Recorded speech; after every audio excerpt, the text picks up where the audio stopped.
Salut à tous et bienvenue sur la chaîne Techno 01net. Allez, on va vous faire rêver maintenant. Imaginez pouvoir recharger votre smartphone en moins de 30 secondes. On y est presque, en tout cas en laboratoire, on arrive à recharger une batterie en quelques secondes.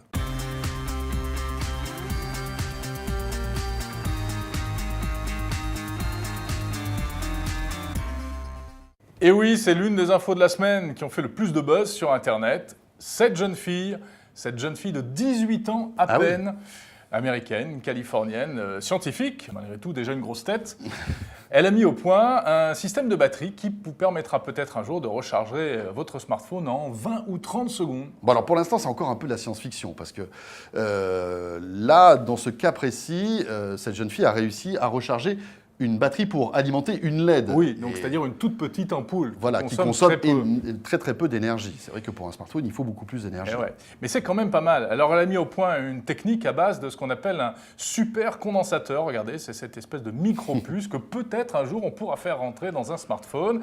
Elle a reçu un prix pour ça, 50 000 $, délivré par la Fondation pour les jeunes scientifiques et Intel. Donc aux États-Unis, c'était il y a quelques jours à peine. Alors est-ce que ça peut vraiment marcher ? Eh bien, on a rencontré un spécialiste de l'énergie de la batterie en France. Écoutez-le. Oui, je pense que c'est un domaine de recherche aujourd'hui appliqué, basé sur des nanotechnologies et les supercondensateurs. Donc c'est quelque chose de réel. Donc le domaine de recherche est bien réel. La jeune fille est bien réelle, elle est bien mignonne. Et donc ça peut fonctionner. Mais ça touche aujourd'hui à des domaines de laboratoire dans lesquels les débouchés industriels peuvent être beaucoup plus longs et les appréhensions peuvent être beaucoup plus compliquées, notamment sur des notions de fiabilité et de coût. Donc je dirais c'est plutôt le passage de la phase labo à la phase massification qui peut être beaucoup plus aléatoire. Une batterie, même si elle met longtemps à charger, elle peut mettre longtemps à se décharger. Un supercondensateur peut se vider comme ça d'un coup.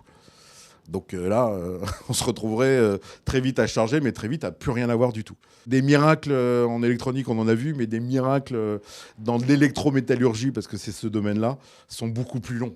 Alors par contre, cette découverte aujourd'hui pourra trouver certaines applications dans des domaines très pointus, mais on est quand même dans le consumer électronique, donc avec des exigences en termes de prix qui sont quand même assez importantes.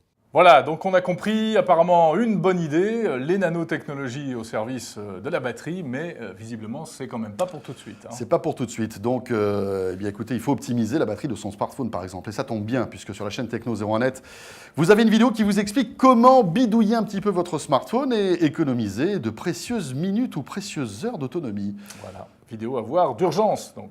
Voilà, la chaîne Techno 01net, toute l'actualité high-tech, on sera là demain bien sûr, à demain. Salut à tous, bye bye.